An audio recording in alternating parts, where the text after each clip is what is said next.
United States, the average has been 8%.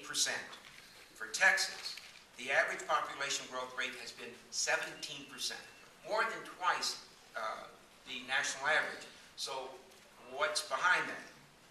The Anglo growth rate and population increase in Texas between the years 2000 and 2008 increased by 4.9%, or 539,000. The African American Texas population for that same period of time increased 15.6%, or added 370,000. The Hispanic Texas population increased. It increased at 33%. That translates to 2,201,000 people. But for the African American population growth and Hispanic, Texas would be exactly where the rest of the nation is, at about 8% population growth. So if you want to look at the 17, you can attribute that to the tremendous growth in the minority population in the state of Texas. It has been stated, and this is Dr. Murdoch and others, that Hispanic growth alone in Texas can account anywhere from 60 to 70% of the entire increase in the Texas population from one decennial census to the next. What does this mean for Texas? I think Congressman Smith has already indicated. We're all very aware. It's going to be 3 to 4 additional seats in the House of Representatives.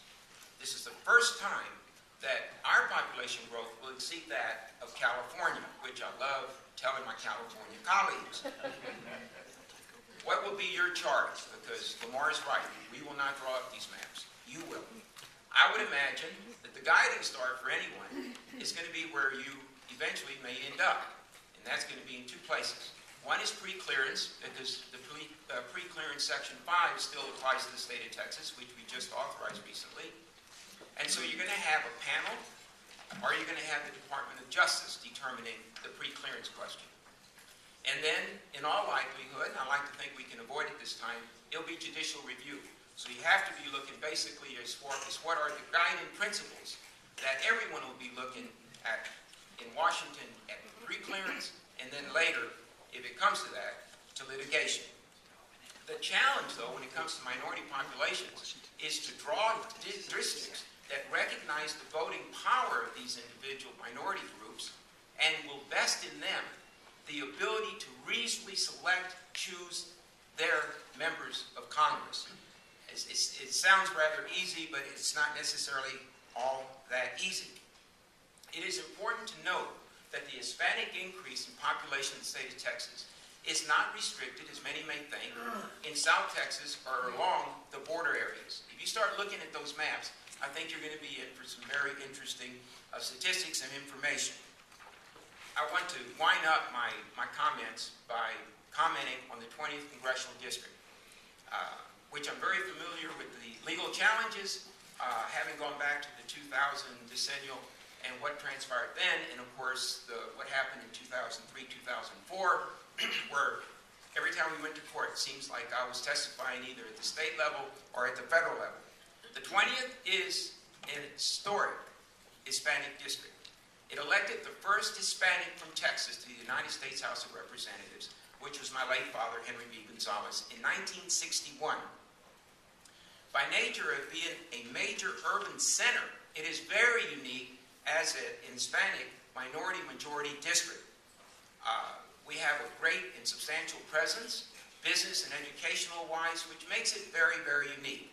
Now, this is the advantage that Charlie Gonzalez has presently, and whoever should follow me, and hopefully even after redistricting, in representing a self-contained district in the most vibrant and robust areas of the entire state, with a majority of a Latino population, is that I can concentrate on identifying the priorities, which are identified by my city council, my commissioners, my business leaders, and so on. I do not have any shared allegiances with any areas outside of this area, which is very, very important. Lamar, Henry Cuellar, Cito Rodriguez, the others do have that conflict. But I think it's very important to understand the importance of that to San Antonio, Texas. So, of course, we'll be looking at the compactness. We'll be following all the rules established by the different court decisions. Lastly, I want to say again, thank you. I wish you the best of luck. It's a difficult challenge that you face, and I'm hoping that we do not repeat what has transpired in years past, which is obviously very divisive and eventually defers to the third branch of government to resolve the issue. Thank you very much. Mr. Congressman. Congressman, I got just one quick question on your numbers. What was the number? You said the Anglo population was up 4.9%. What was the total number of people that was in your testimony? And this is from 2000 to 2006 or so, and the numbers from the Census Bureau, and that would have been the Anglo growth rate and population increase from 2000 to 2006 to 2008, I have to look at that information, was 4.9%, or approximately 539,000 people. And I do have the information. Yeah, well, the only reason I was asking that, we were given by the State Demographer Office some testimony last time.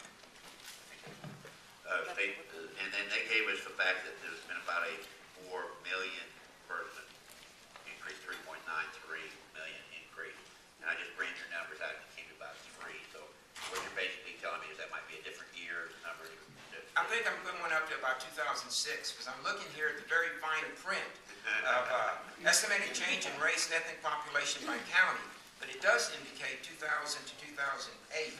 And it says the source of the United States Census Bureau annual county resident population estimates by age, sex, race, and Hispanic origin, April 1, 2000 to July 1, 2008, released May 2009. Because the numbers we have are derived from the U.S. Bureau of Census Estimates.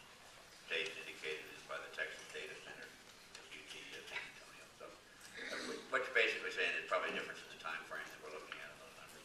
I don't think the numbers are going to change very much, sir. In other words, as far as what is going to be attributed to the radical growth in Texas is going to be mostly Hispanic. Yes, sir. Your testimony is basically that the percentages should stay about that same for the numbers. Well, and now let me finish up on this one.